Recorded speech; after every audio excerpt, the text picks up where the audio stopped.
Hello everyone and welcome to ATL Falcons UK. This week me and Cal are joined by the Athletics' very own Tori McElhaney. So we're going to run through a little bit about Tori's career so far in the journalism industry and then move on to the Falcons and just see where we end up. So to start with, happy belated birthday. I know it's a few days late, but thought that'd get us going. Thank you. It was a good one. I went, with COVID and everything, I didn't want to do anything too crazy. So a few of my friends, we went to a lake nearby. It's like 2 hours away, and we just chilled the whole weekend, drank some wine, ate some nachos. It was great. It was phenomenal. I had a great weekend. It sounds like the kind of thing I'd be after doing anyway. So or not. Definitely. So before we get on to the Falcons, we'll start with yourself. Obviously, you was at Georgia University for 3 years and then got into journalism there. How did that come?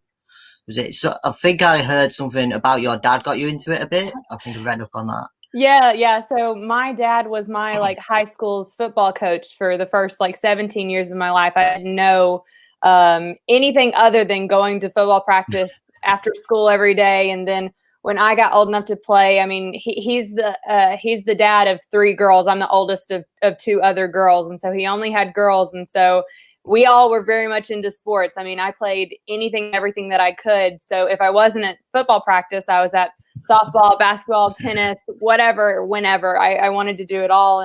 And so it just sports kind of just became ingrained into kind of who I was. And I said for a long time that I didn't know what my life was without sports as some type of backdrop. I just didn't know. And then, so when I got to college and got to UGA, I knew that I wanted to do writing. I'd always had a passion for writing. And I was like, I also have a passion for sports. And I took a sports media in society class where we talked about how sports have shaped our overall general society and activism and all these really cool things we talked about in this class. And I was like, wait a minute, I can kind of form a career around both of these things that I really love. And that was kind of how it happened. And then from there, I just kind of put my nose to the ground, and it was really and truly, I just said yes to every opportunity. I worked at the student newspaper. I did internships. And then from there, once I graduated, I was in a position where I was covering the Atlanta Braves with MLB.com, and then the Athletic formed in Atlanta, and they called me, and I worked my way up from a general assignment contributor. I was only on a 3-month contract, and then I covered Georgia Tech for a year and a half, and now I've been covering the Falcons since late July. So that's my story in a very teeny tiny nutshell. You covered a hell of a lot more than we're expecting you to straight away. So I'm just going to jump back to covering Georgia. So you went to one and covered the other. We're not really into college football at the moment in time. We've just not had the opportunity to commit ourselves. So where does your heart lie? Well, it's funny because I feel like I can actually answer this question, because when I went to UGA and covered Georgia while I was there as a student reporter and then through internships and everything like that. And it was such a great time. I mean, 2017 was when they won the SEC championship. They went to the Rose Bowl. They went to the national championship, which we won't talk about that. But it was really, really a super fun time to be a young journalist at Georgia. And so I made a lot of great memories. And then for my first real and true job after graduation, covering Georgia Tech was really fun, because Georgia and Georgia Tech are one of the most long-standing rivalries just in the nation. I mean, it's been happening for over a century. I mean, this is some very deep-seated hatred that these two institutions have for one another. And so I got asked that question about almost every time that I did a radio show or a podcast, Tori, how can you be a graduate of Georgia and cover Georgia Tech fairly? And I actually told people, I was like, it's actually really a lot easier to cover Georgia Tech because I don't have loyalties to Georgia Tech. I'm paying student loans back to the University of Georgia. I feel my uncle was actually the very first hairy dog mascot for the University of Georgia. No way. And so I do love the University of Georgia. I went there for a reason. And of course, they have a great journalism school and that aside. But I mean, I tell people, I was like, it's a lot easier covering Georgia Tech because I can actually kind of be unbiased towards them. Yeah, definitely.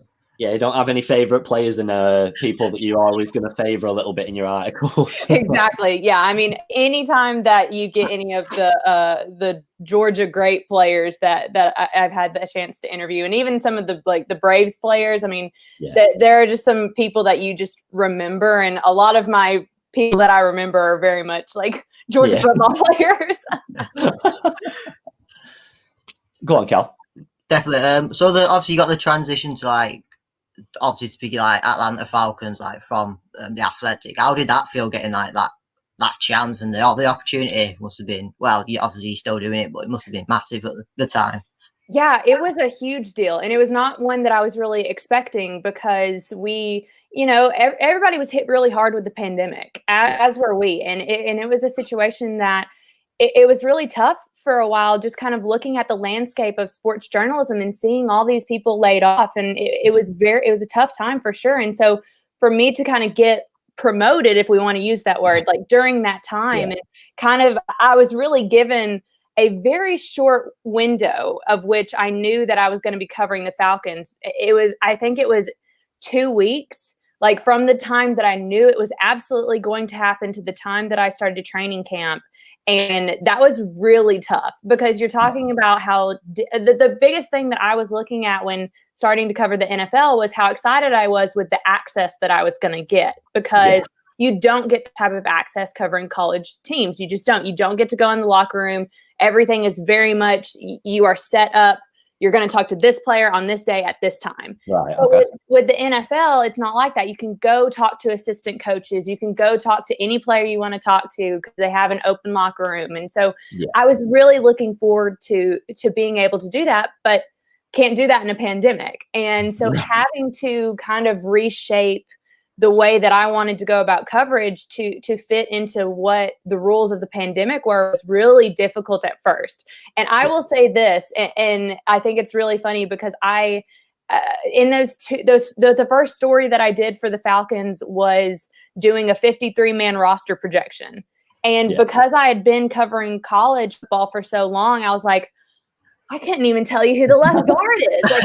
Like, granted, now I know that the left guard position was the one that, everybody was fighting over. Like, that was one of the ones that was, and so it was really funny because I was like, okay, I know Matt Ryan, Julio Jones. I know Todd Gurley's going to be there. I know that they made a trade for Hayden Hurst. Like, I knew some, and of course, like Calvin Ridley, like, I was like, I know some things, but I don't know everything. And so it was, I've said this before, but it was really like drinking water out of a fire hydrant is like what it, like a fire hose. Like that's really what it felt like for the first month that I was on the beat, because you're having to figure out how to cover this team in a pandemic. Things are very different. Things are not how I thought it was going to look like. It was really, really tough. But looking back, I am proud of the work that I did during that time. And it was tough because, as y'all know, this season was not a fun one to cover. I mean, in terms of like the first season of which you cover, like you don't want to be a month and a half into the season and the GM and the head coach get fired. Like that's not the way that you want to start out on a beat. And so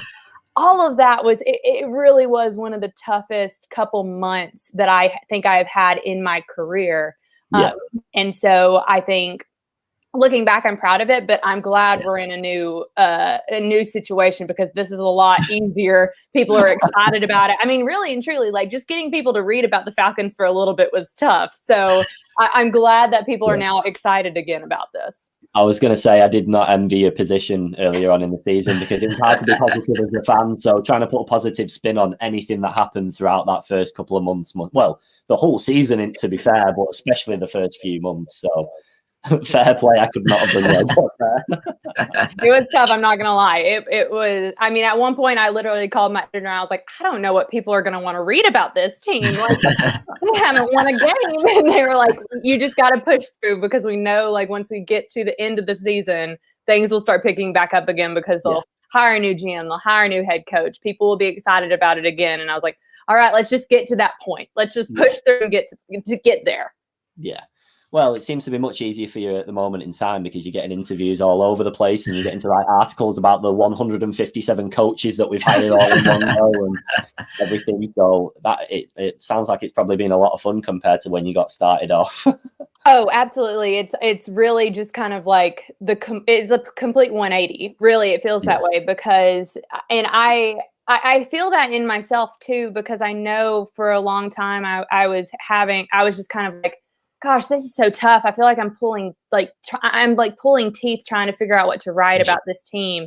And then we talked to Dean Pease last week, and you can see how excited he is and how all the knowledge that he has about the game and how excited he is to be on Arthur Smith's staff and to be in Atlanta and to come out of retirement. And that conversation to me really reestablished kind of like a new fire in me to be able to say, like, he said all this stuff. He's very passionate about his job. I love seeing that. I love being able to transfer those stories and those feelings to people about what other people are passionate about. And for a long time, I didn't have the chance to do that because of the circumstances with the team.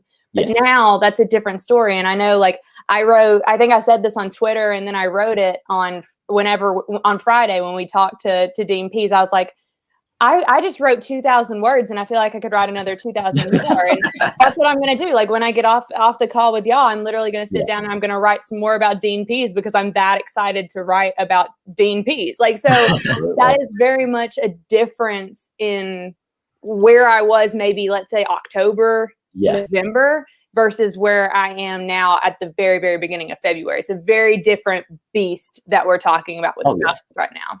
Without a doubt. Well, it was a really good article to read, even if it did take me about 7 hours. So I don't know how long it to read it, but no, it was.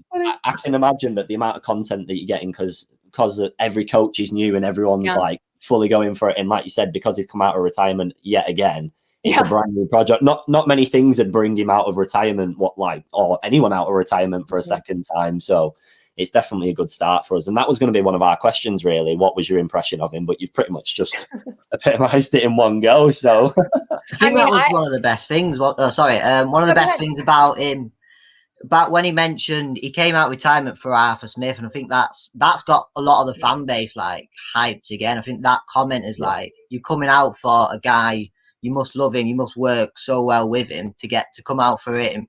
It's a massive. And I've seen a lot of positive comments about that. And that's got people going like the fan base is getting happier and happier every week compared to 5 months ago, basically. No, absolutely. That's exactly right. And I think it's really interesting because that's a story that I'm thinking of. Like, when you're talking to Dean Pease, and he literally says, and I quote, like, I came out of retirement because Arthur Smith was the coach.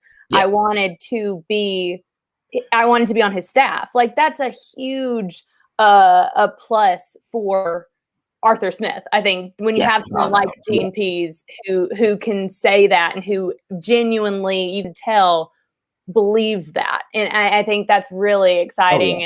And I honestly think the Dean Pease hire was like the best of what we've gotten so far. I think it's the most exciting because I mean, his track record speaks for itself, and just like speaking to him was phenomenal. But yeah, I do think that it very much is a situation where it's like, the fact that Dean Pease had that much to say about Arthur Smith and how much he believes in Arthur Smith, I think is a very hopeful situation to go in for the fans, for sure. Yeah, absolutely. Like you said, with his track record as well, with 2 Super Bowls and countless championships and like that takes that. And I think his experience with Arthur Smith being so new to the head coach role, it'll kind of be like Pease and Smith.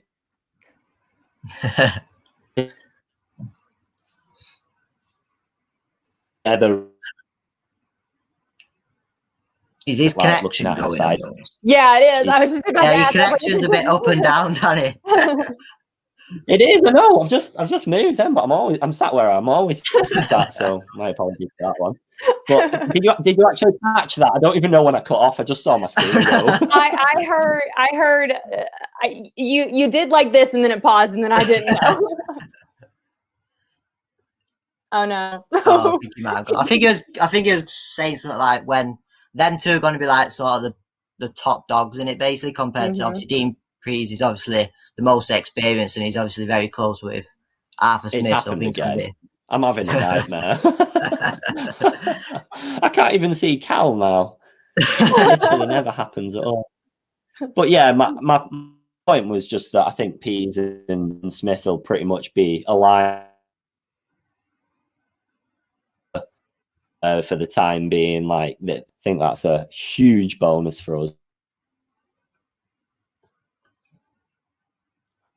I think his connection keeps going completely. Yeah, it's like he's there and then he's not. Oh, yeah. If we move on to Arthur Smith, well, we obviously watched the. Oh, are we back? Yeah, I think so. Oh my, having a nightmare. Right, we've got all three of us again. That's a start. But right, moving swiftly on before it goes again. Let's start at the top. Let's go for Terry Fontenot. Have you got any takes on him so far? I know you've done some articles on him as well, but are you thinking he's the right man for the job, even though he's come from the Saints? Yeah, I know a lot of people were saying, or have a lot of things to say about him coming from the Saints, but you think about it, I think out of all of the candidates for this job, I think Terry Fontenot would know the most about the inner workings of Falcons in comparison to anybody else. I mean, you don't get that type of access coming from anywhere else other than the Saints. You know, like he has looked at that Atlanta roster so many times over the years. I mean, that type of knowledge and understanding of the way things are done in Atlanta, I think is very, it's a very, very good thing that I think Terry Fontenot is the guy. Also because he's coming from a very similar situation with the Saints. I mean, their salary cap is exceptionally, it's tight. It's a tight window too, just like the Falcons are. You have a quarterback that's kind of older. You have to start thinking about a future without him potentially. I mean, those are all things that Terry Fontenot has already kind of had to deal with the Saints. So I think that was really a plus for him. And then just speaking to him the first time that we had the chance to talk with him, I was very blown away by how personable he was. I thought he had a lot of really good, insightful things to say, even though he didn't want to go into individual like players or how he was going to construct anything. And I understand that he had just been on the job for less than 12 hours. Like I get not wanting to like get into all of that, but I thought he did say some really good things, and I am looking forward to kind of seeing where he goes, because I mean that's really the thing about it is like this whole thing starts with him, and it starts with the draft. It starts with figuring out what they want to do with Julio. It's all of these things that he has a very short window to make decisions on, but they mean a lot, and I think he's up for the challenge. Yeah, definitely. I completely agree. I think he was very confident in his way. I know they always say the stuff you want to hear anyway, but it's just the way he was coming across. It seemed like just a great way to come over. And when his kids came on, I thought that was a good point. Like, especially when it was all in the Falcons gear, and then obviously I think his youngest son said something about Julio Jones, his best player. I thought that was just a good point to make. It was so cute. I loved all the bows on the girls, and then him saying, his son saying that that his favorite player was Julio, and everybody just kind of laughed because it was like, haha, yeah, but we don't know what's going to happen with Julio. I bet he was like thinking the same, like, oh god, maybe not that one. I know, yeah. We were all like, Terry Fontenot was probably like, son, goodness, like you could have picked anyone else. I know, yeah. But no, I think he came across really well, and think like what you said, he didn't let off too much. Like a lot of the questions being asked, he sort of like, oh, we'll get to that in the next coming month. So I think that was a good thing. But I think the main thing between him and Arthur Smith is the accountability that he's going to be doing. I think that was one of the biggest points throughout the whole fan base. I think if you go back to like Dan Quinn's era before, it was more like, if you're on this money, like you'll probably play. But now it's like you could be on whatever wage, you could be the highest paid player, Julio Jones, Matt Ryan. If you're not performing, you'll be out of the team. And I think that was one of the best points between both of them. And I think I've read the point of a lot of people was wondering as well, was like, oh, why have we like got the head coach in first? But obviously it was confirmed after that he was talking. I thought that was a really good point. Yeah, that was something that I think we all were interested in. And the first time that we talked to them, like we all were kind of like, okay, like let's get the timeline of all of this. And that was something that I know that I wanted to spend some time writing. And I did kind of look into that because it was something that fascinated me. Like, how can you hire the head coach before you hire the GM? And but really the way that all of this stuff works, that's something that I've learned very quickly is covering the NFL is like covering a business. Like there's a lot of stuff happening that we don't see, a lot of conversations happening that we don't hear about. And that was a situation like this one. I think Rich McKay and Arthur Blank knew that they wanted Arthur Smith and Terry Fontenot. And when it became apparent that the Saints were going to last longer in the playoffs and go a little farther, they knew they couldn't hire Terry Fontenot until they were out. So that was, I think at that point they knew, okay, Terry Fontenot's our guy. We have no doubt about that. We've already confirmed it with him. Like he will be hired. And then from there, it was just kind of being like, all right, Arthur Smith's our number one guy. Let's go after him. Yeah. I think it would have been a mixture of that and keeping the fans on side a little bit, because obviously at the end of a rough season, you kind of need something to lift you back up pretty quickly. Mm-hmm. So I think getting Arthur Smith announced made us all forget about everything else that had just happened for the last few months, and we were all happy to go again. Very much so. And it's like, all right, here, we threw you guys a bone. Like, be excited about this for the weekend. And then we'll talk to him and we'll be even more excited. Yeah, I totally get that. There's been a raft of other coaches in and out. Is there anyone in particular that you also think stands out? I mean, we've got tons of them, so there's a million people to talk about. Honestly, it's like I could go up and down the list. I'm really interested to see, just from my personal like college background, a couple of the college coaches that will be on Arthur Smith's staff. I'm really curious. This will be, you have a running backs coach, you have an offensive line coach. Like, those are two big positions for this offense. Like, for the running backs, you don't know who your running back's going to be in 2021. For the offensive line, you have to get more out of these guys. You don't know what the situation with Alex Mack is going to be. I doubt kind of that he even comes back. I think it's kind of obvious that Matt Hennessy is going to be moving into that spot. You've got to get Matt Hennessy playing better. So there are some big things that a running backs coach and an offensive line coach have to do with the Falcons in 2021. And the fact that they're kind of putting it in the hands of these guys that are coming from the college ranks, and it'll be their first time in the league. I mean, that's a lot of trust that's going into those relationships. But it's really exciting because sometimes I think, like, when you're in the league for so long, like, you kind of get into the humdrum of the league and everything, and maybe bringing in some a lot fresher perspectives from the college game to the league, I think is going to be very interesting. So those two are the ones that I am most interested to look into as we get moving forward. Yeah, absolutely. Just coming off the back of that, talking about players, I think you're probably spot on with Alex Mack. He's not going to come back, unfortunately. I mean, he's had a great career he's had a great career in all, but he's had a great career with the Falcons. But he kind of hinted last year that he was playing on a year-by-year basis. So I think it'd be ambitious of us to expect him to go again. But But going back to the point, like, because obviously our running game last year was, bang average or even below, and then Matt Ryan taking 40 odd sacks again, it's like they're the two, like you said, they are the two most important points. Is we know what our defense is like, and it's obviously with Pease coming in, it can surely only get better, especially with him behind it. But our running back situation, I think Danny was gonna mention it a bit. Like we don't know who the running back's gonna be. Is Gurley gonna stay? Is he not? I don't see him staying. I don't think that he will. I mean, of course, it all comes down to Terry Fontenot and Arthur Smith, and if they think that they can get another year out of Gurley, but I just think that it would be more. I don't know. I think there would be more prosperity if they were to maybe draft somebody.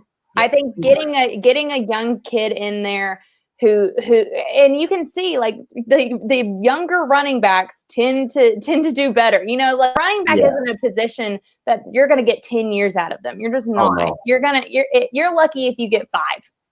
So when you think about that, I think it would be more fortuitous for the Falcons to get a young guy and maybe, have him be the guy for a little bit. And you might have to take some bumps and bruises in his rookie year, but I mean, you run that risk with every single rookie you throw out there. So I think that it would be, I just think it would be better for the Falcons if they were to kind of turn the page, and especially considering that you didn't get what you wanted to out of Gurley in this past year. And it just like wasn't where it needed to be. It wasn't where anybody wanted it to be. And, a lot of it does go to blocking, and you do have to put that in there too. But the fact that like Ito Smith, the guy that you're paying $750,000, it ended up being your guy at the end of the year in comparison to the guy you're paying millions of dollars. Like, I just think that speaks to kind of where the Falcons need to go moving forward. Yeah.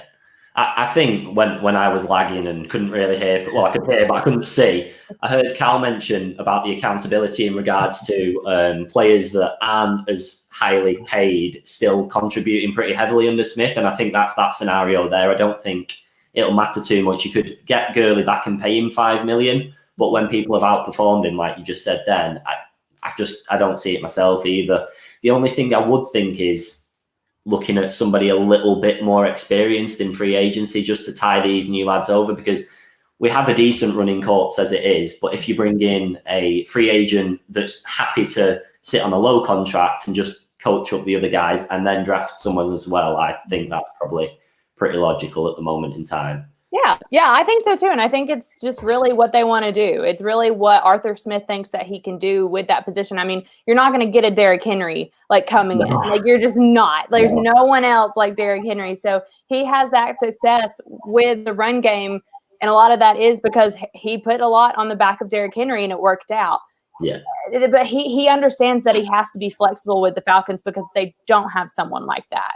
And he understands that things, a whole big thing is accountability and flexibility. That's something we have heard in every single press conference we have had with coach, GM, other coordinators. I mean, that has come up every single time, those two things. Yeah. So I think when you're looking ahead, that's kind of what you hang your hat on and kind of thinking like, okay, where did the Falcons go from here? Yeah, absolutely. And I think Arthur Smith will want I think he'll want his own guy as well. I think we've spoke about the draft in a few of the podcasts we've done, etc. And I think there's chances there to get one in like the end of the first if we traded back, blah, blah, blah, or in the second or third. I think you can get quite lucky with some of the running backs in college, I think. And because you only have a shorter time, it's like they've got more to. Everyone's got a lot to prove. They've got more to prove because a career is a lot shorter being a running back compared to being a quarterback or a linebacker, etc. But I think he will want his own guy where he can sort of, even if he nurtures him for like a year or two and then he goes out firing. I think that will definitely happen. Whether it is an early pick or later pick, I think there's one way or another we'll definitely be drafting running back in the draft. Yeah, I definitely like to see it. That leads me pretty nicely on to the next question, to be fair, which is, what about our draft position? Are you taking it number 4 or are you stepping back? I mean, I don't know if Falcons are going to have another opportunity to have a number 4 pick. Like, I think that's something that we've talked about, especially with Rich McKay and Arthur Blank. They're like, we won't be in this position again. Like they really truly are like, we don't want to be in this position again. We're not playing because we want to win games. We want to have a good record. So I think that there's a lot of pressure, or maybe not a lot of pressure, but like there's some pressure to kind of not be back in that situation again. Yeah. So I think right now that you are in the position to get a number 4 pick, you've got to use it. And I think that it would just be silly to try and maneuver things elsewhere when you have this opportunity in front of you to kind of set yourself up, regardless of what you go with. I mean, I personally think they should go with a quarterback, but that's of course just like me personally.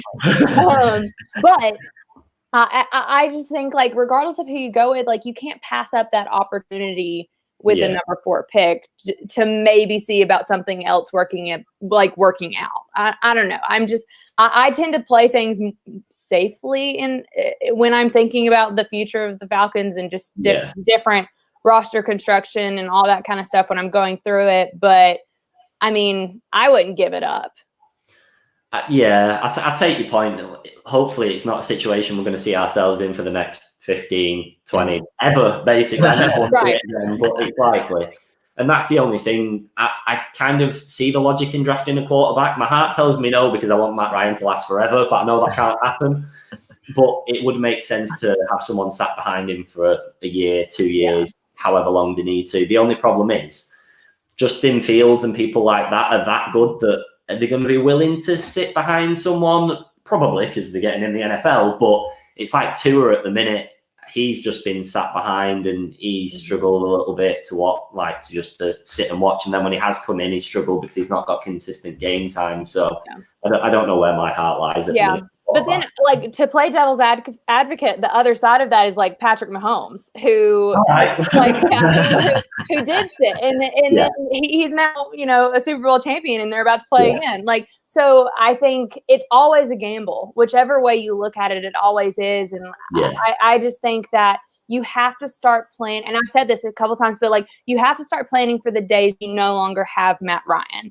And I think like you have to kind of create a safety net for yourselves. That way, when Matt Ryan does either A, leave, B, retire, whatever it is, when you no longer have Matt Ryan, you have to have somebody ready and able to step in, because you won't have time to let someone take their bumps and bruises for 2 years after Matt Ryan. Like, if you're building and you're constructing around that position, I mean, you have to get that guy ready then. And I think that whether or not some guy wants to sit or not, and like kind of, you do talk about like egos and stuff like that. Like, you do get into that.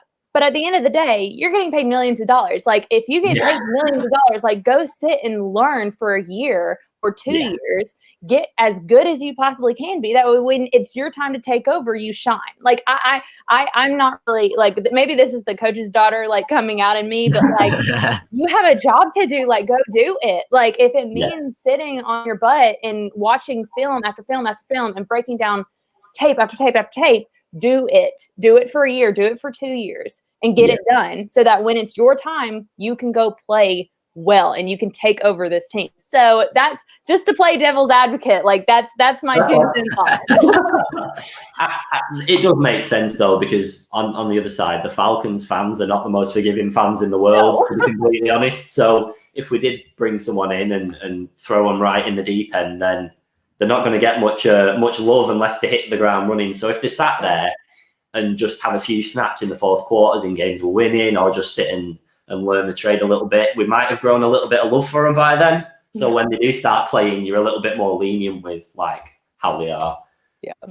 Yeah, we'll see. I'm excited to see kind of what happens, because I think regardless, whoever they pick at number 4, there will be plenty of people who don't like it. Because I've said this so many times, like, Falcons fans are the most jaded group of people I have ever met, and they have good reason to be jaded. I feel terrible having to write all of these stories about fourth quarter comebacks. Trust me, if there's anyone who hates it, it's me, who already had a plan to write something very different in the third quarter and has to scrap it for the fourth quarter. Well, hopefully no more of them for the next couple of years anyway. Fingers crossed. I was just going to say, you have to write about it, but me and Cal chose to support the Falcons. We have no ties to Atlanta. We have nothing. We dropped ourselves in this. So that's really funny, because like, I get paid to do this. Like, y'all do it out of the goodness of your own heart, and that should be applauded. It really should. We do these shows every week with other fans, and we just sit here and we're just sad, and that's our week. That's our week off, and then that's why it's nice to get people on that are actually more positive about it, because we're not some of the time, and it's not always possible. Sometimes it's just not. Like, when things were bad and it was the Falcons were 0-5 and Dan Quinn and Thomas Dimitroff were fired. I mean, I was like, good grief, everybody's so sad right now. And really and truly, before Dan Quinn was fired, I said this a couple times. I was like, the Atlanta Falcons corner of Twitter is just a dumpster fire right now. Like, it is a very sad, mad, frustrated place to be right now. I was like, I don't envy anybody who doesn't have who has to really dig into that. That is one thing that we clocked onto when we made this Twitter account to find fans, basically, because obviously we have no ties to anyone.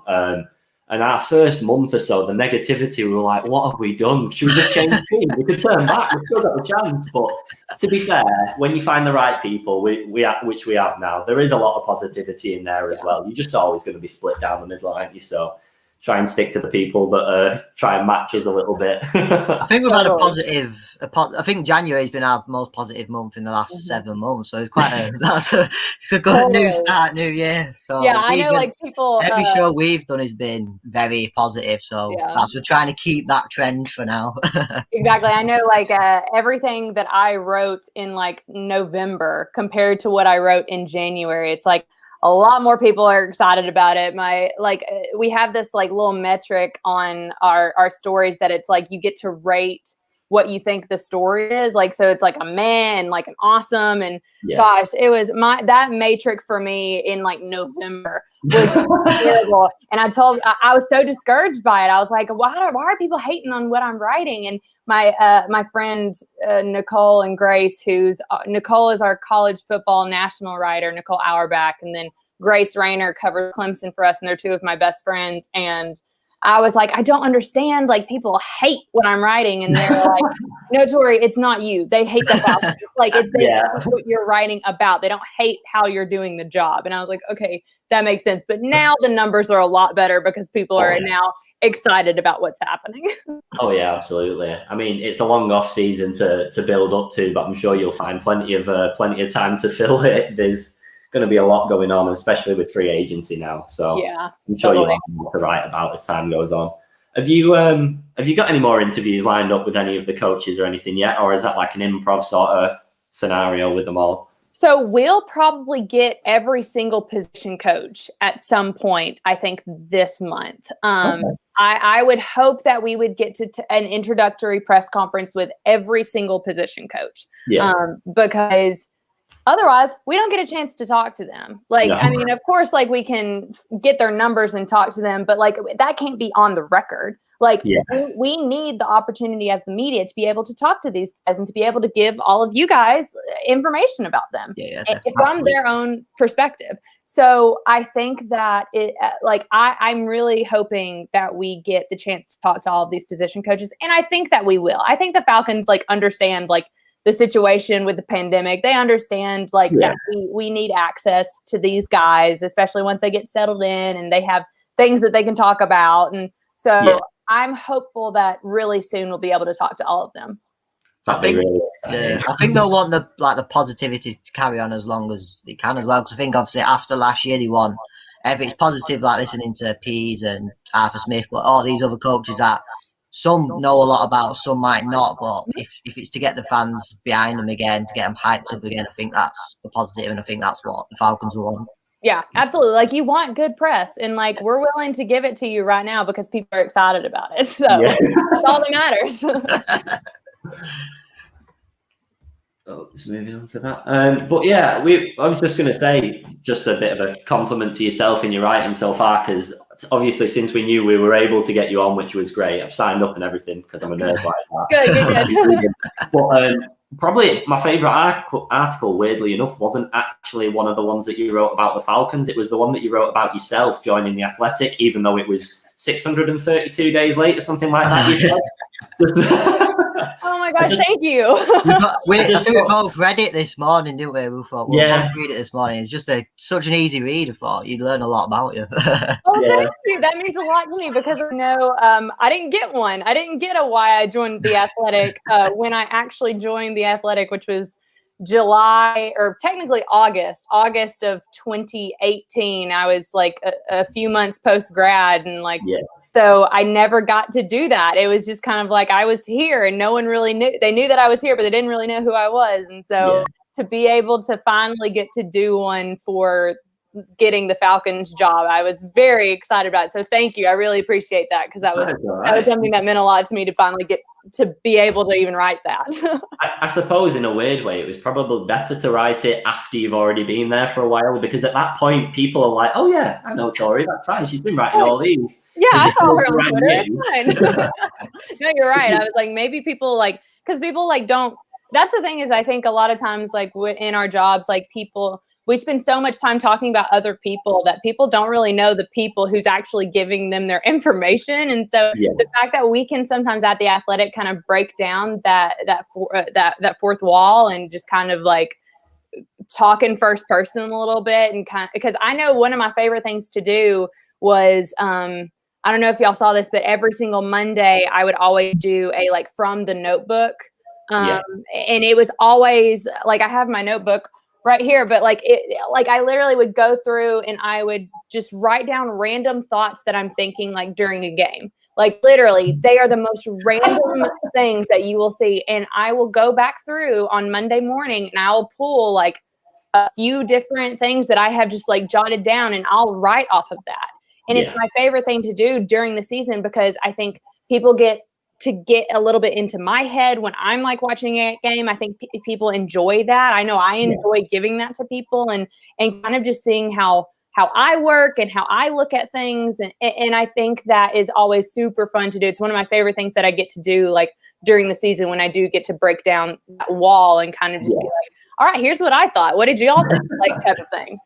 Well, it's really authentic, isn't it? Whereas sometimes, like you said, then you don't get to know the person that's work you're reading all the time, which makes it not difficult, but you can't attach to them. You're just attaching to the words that they're saying. Right. Whereas I think you use the phrase, you like to be an echo in that piece at some point. And I think that that comes across really well, because obviously you're giving those little bits of yourself throughout the information and like your articles. So it makes them a little bit more like personable.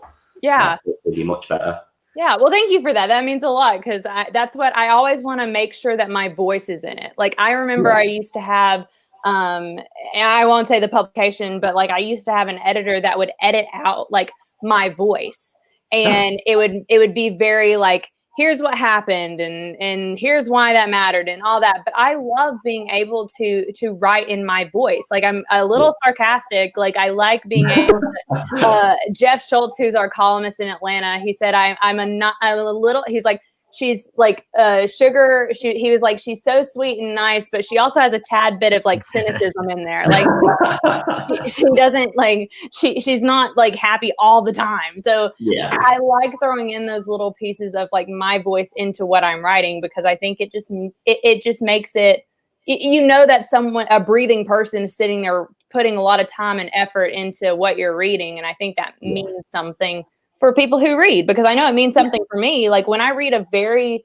so Jordan Rodriguez, who is our Rams writer, she just recently wrote this whole big thing about the Matthew Stafford trade, and it was so good. And I read it yesterday, and I was just blown away, because I could hear her voice. Like I could hear her voice and how much work I knew that she put into that story. Like it means more, like when you get that. And I think that's always what I try to convey in my own stories.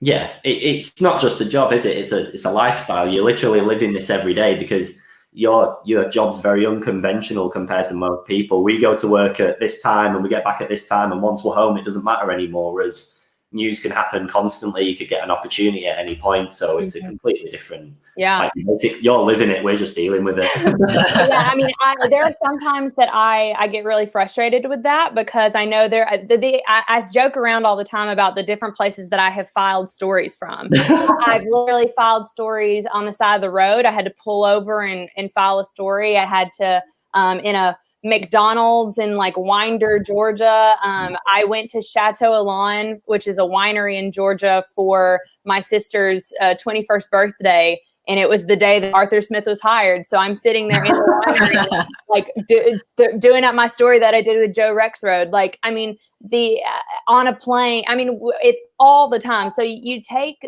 that for kind of what it is. And there are some times that I get aggravated because I'm like on a bachelorette trip and I'm like, hold on, you guys, let me go over here and like write really quickly.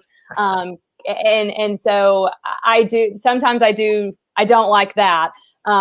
But other times, you know, when I get to kind of take some time and do something like this, where you're kind of talking about all the fun things that I get to do, it's like, okay, like it evens out sometimes. Yeah, absolutely. We've got a weird question on the side just before Cal goes ahead. What is your favorite alcoholic beverage? This is from someone watching. This is nothing. Wow. Oh, what a great. Okay. Oh man. Well, I love I love wine, preferably a Riesling. I love a Riesling. And then I also love a good margarita. The other night for my birthday, we made nachos and kind of just like put them all, like we had tinfoil and just like mounted it up on the side of the kitchen table and just dumped everything. And then we made frozen margaritas. And I love a margarita. And I'm pretty generic. Like, I don't really like anything else. Like, those are basically my top two: a Riesling and a margarita. Like, I'm not really like, I don't have a very fancy palate at all. It's like, just give me a margarita and I'll be fine. Like, it's fine. Well, there we go, Christian that's watching. That's Tori's favorite drink, so that's a new one. I love that. I love that question. I don't think I've ever been asked that. Going back to sort of last season, did you get to speak to many of the players throughout the year then? Obviously not in the locker room, but like in like online and stuff. We did Teams calls, Microsoft Teams calls every single day almost. I know for training camp we got 2 guys every day. I mean, we talked to a lot of different guys, and then during the season, you got Matt Ryan and then Julio when he was playing. When he wasn't, you didn't get to talk to him. But you talked to Matt Ryan every Wednesday. We got to talk to him for 15 minutes or so. And then it just kind of rotated. We got 6 different guys during the week. And then after a game, we usually got 5 or 6 guys after the game. And so we made it work. It wasn't always easy doing the team stuff. And I know a lot of times I sometimes, like, if I didn't need to talk to the guys that they were giving us, I just like wouldn't pop on because I'm like, I have other stuff that I could be doing. Like, and I don't need to talk to these guys. So that's another thing with The Athletic. I'm not writing something every single day. Yeah. We take a lot of pride in the fact that we're giving long form storytelling, like deeper insight. And so I'm not writing 1,000 words every single day. You will not catch me doing that. So I wasn't like day to day as much, I think, as some other people on the beat who do have to write like 500 words every single day. So sometimes I would pop on and ask my questions. And a lot of times I felt like my questions were very different than the path that people were going on. But, and then, for coaches, we talked to head coach, which changed, during the year, and then defensive coordinator, offensive coordinator, and special teams coordinator. We always got those guys during the week. Do you have a favorite player then, or like a favorite? Obviously, you might have a favorite player anyway. Like, obviously, I think mine's Ridley and Danny's is Ridley as well. I'm gonna say, but do you have a favorite player you got? Sort of like. At the start of the season, I would have gone Ridley, but AJ drew me in this year, so I don't know. But yeah, probably Ridley at the start of last season.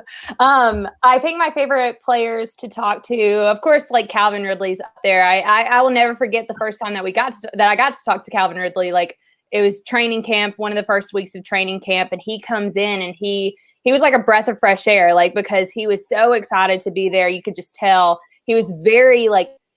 He was holding himself to a very, very high standard because he was like, I want over 1,000 yards receiving this year. Like, that is something that I want. I'm going after it. Like, I'm going to do it. Like, so to have someone come in and be that straightforward was so great. And I very much enjoyed that. He was always everybody's always very, very gracious with their time. Like, I also like Foye. I like Foye a lot. I like talking to Foye. He is I think he's very, very intelligent. Which obviously makes sense because he went to Yale. But like, I thought I always enjoyed talking to him because I thought he did have some good insight. And when you would ask him a question about like maybe breaking something down specifically, he would actually do it, which I appreciated. And so I liked him a lot. I mean, of course, Grady Jarrett. Like, the first question I think I asked Grady Jarrett was about like social justice issues, and I think like. Really got into it. Same thing with Stephen Means, really great. I think Dante Fowler, I think if we would be able, if he was playing better and if like in different circumstances, I think I would enjoy talking to him a lot. And I think like just kind of going through it, like I commend these guys because us like being able to kind of just like talk to someone in a room, just like one-on-one, face-to-face is very, very different than being on a call with 15 reporters in a situation like this, and you don't really know who you're talking to. You just kind of hear their voices, because sometimes I would not put on my video, so they wouldn't even see me. Like, so I try not to like give I try to give people the benefit of the doubt, like a lot of times in these situations, because it's like, that's hard to do. Like, it's hard to expect someone to open up about anything really deep or meaningful to them when they don't even know who they're talking to. Like, I have not even been able to like shake these guys' hands. Like, I have not been able to stand in a room with them, explain to them, hi, I'm Tori. I want to tell the story about you. Like, can I ask you a few questions? Like, I haven't gotten to do that. They don't know who I am. So I try to be very lenient in terms of kind of like the grief that I would give somebody normally for a bad interview. I'm like, well, like maybe they're just not good in front of the camera. Like that's because I think that you see that a lot. Like, I think there are many people who I've interviewed in the last 5-ish years that them in front of the camera and them one-on-one with me, like for a story, completely different. So I try and give people the benefit of the doubt. But those are some of the players that I enjoyed talking to this year. If I pulled an angry face at any point throughout that, it's just because I'm envious of who you get to speak to all the time. Every name that you said, I was like, oh my God, that's Well, I'll tell you this. I always, we talk to Matt Ryan, every single week. And I know you said that you really like Matt Ryan. He's just as good as he's just a good person. Like, I think you hear that all the time, but he really is. Like, we really grilled him sometimes because of the way things were going with the offense at some points, which like makes sense. It's his job. Like they all have to answer to this. Like, they know that, we know that, everybody's cool. But it was, he always was very, he understood like where we were coming from with our questions. And I think that's always really appreciative, because a lot of times, like when you get into a situation where you're kind of like asking people like, okay, well, why do y'all suck right now? Like, why can't y'all convert on a third down? Like, when you're coming, granted, I would never say that like that way to people, but like when you're kind of coming at it like that, like it's really hard for people to remain positive and in like a good headspace about that. And I always feel bad about doing that, but I mean, the job. But he was always really great about making sure that he answered our questions, like when he really when it was tough sometimes too. That's kind of what you want to hear, though, because you imagine that if he's like that in that scenario, that's like what he's like with his team and the players that are underneath him. So you kind of want that in a captain, but at the same time, I suppose, even though media duties are something that they do, it's not what they sign up to as such. So for them to be so comfortable doing that and like so willing is like really good to hear. Yeah, because you never really know what these people are like unless you read proper articles, like you said, like you write yourself about them. You just see it's a character, really, isn't it? What you see on through a TV screen. So it's nice to hear that everybody's human one way or another. At the end of the day, that's the thing, and that's something that I never want to forget when I'm writing. Like, because I know, like for me, being a coach's daughter, like you see the work that goes in behind the scenes. Like you see the days that it's really good, and you see the days that are not really good. And and to hear patter from different people, it gets tough. It does. And I think like that's something that I've always vowed, like in my position. I'm like, I'm not going to berate somebody. I'm going to present the facts. I'm going to tell, like, if they did something wrong and they fumbled the ball 3 times in a game, I'm going to say they fumbled the ball 3 times in a game. But I'm not going to do it in a malicious way. There will never be any like malicious attacks. Like, sometimes you do get that way with some media because they're based on a different standard in their publication. But that's never what I'm going to do. Like, that will never be it. No, but they're also the media that are all just clickbait because they put a big shiny headline that you think, oh my God, drama. And then you click on it, but then you read the article and you're like, well, that's the worst thing I've ever read in my life. So you don't go back on again. Yes. And that's never something that I want in any of my articles. If you read the headline, I want the whole thing to be about the headline. And that is something that I think we do at The Athletic that I think I'm really proud of, is why I like this company. Yeah. Definitely.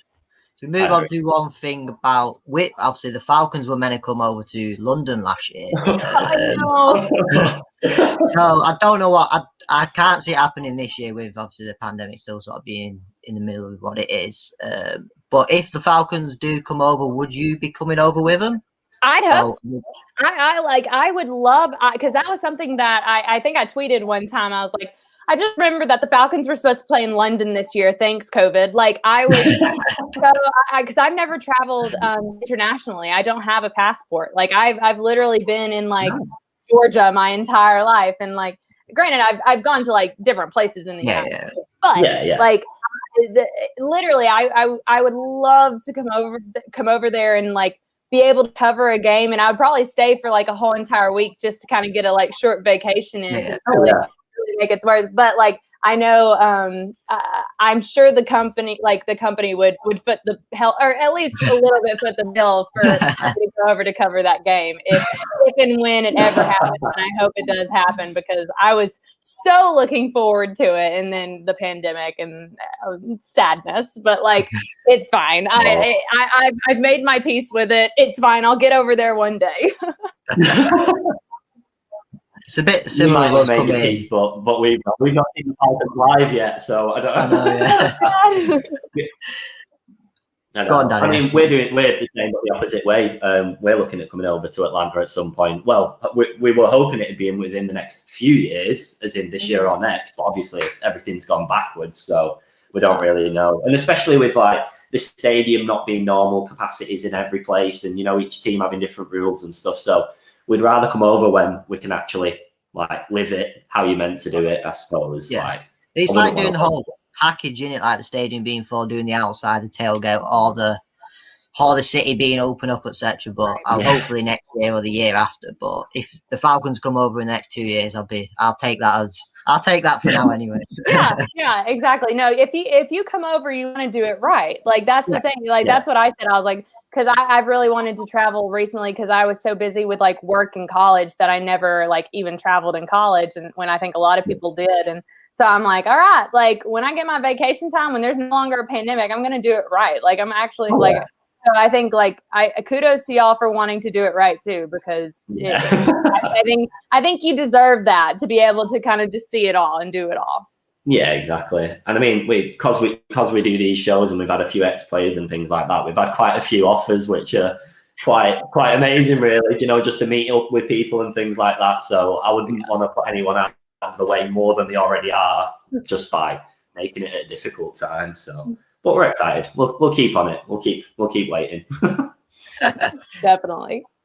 But go on, Cal. No, I'll just say hopefully it's not too long, but it just obviously depends what happens this year and the years after. But going back onto the Falcons, I think one point I made about the draft, or like the next 9 months, is it's going to be a bit crazy, because it's exciting but crazy, because you don't know what's going to happen. I think that's the excitement of the fans as well, especially going into the draft. You've got the number 4 pick. People want to stick up. Half the fan base want to stick the number 4 pick, like you said. Half don't. So I think it's going in. No one knows. We could draft a punter at number 4. Like anything can happen. You just don't know. But I think it's the excitement of what's coming. I think the fan base in the last month is like we've quite a few followers on Twitter, and obviously a lot of them American. But we have like a group chat in the UK, which is usually a lot more positive than some of the stuff we see on Twitter. But I think in general the fan base has rallied up, and I think it's going to be an exciting time for us. I think so too. I know this is the most excitement I felt about covering the Falcons. Like I will say that, like what I said, it was tough. Like it was really tough trying to figure out what to write, when to write, what people would be interested, what they wouldn't be interested in. Now I know, like, and like what you said, there is a lot of excitement in the unknown of what Terry Fontenot wants to do with this roster construction, and kind of, are we looking at maybe a mini rebuild in certain areas? Like who are their top targets? Like all of those things we will be able to look at in the coming months. And I think that is very exciting, even if it's just speculation. Like it's exciting speculation, like that's the thing, is like there's a lot of stuff to write about. There's a lot of exciting things, because things are changing, and it always feels very hopeful when a new like era comes about, like when new change, and there's like people have exciting plans, and they want to do something different, and like that's exciting, and it makes people like hopeful for the future. And I do think that the Falcons could be good in 2021. Like I don't like, that's the thing, is like people are, I always tell people, I'm like, the Falcons are the worst best team. Like they really are. Like I say that all the time. They are the worst best team. Like they should be so good. they should win games and they should win them handily, but they don't. And they're always in games. Like even in the game, like, I mean, Kansas City, like I always go back to that game. It's like that game, they were in that game. If AJ Terrell intercepts, like it comes down with that interception in the end zone, they win. They probably win.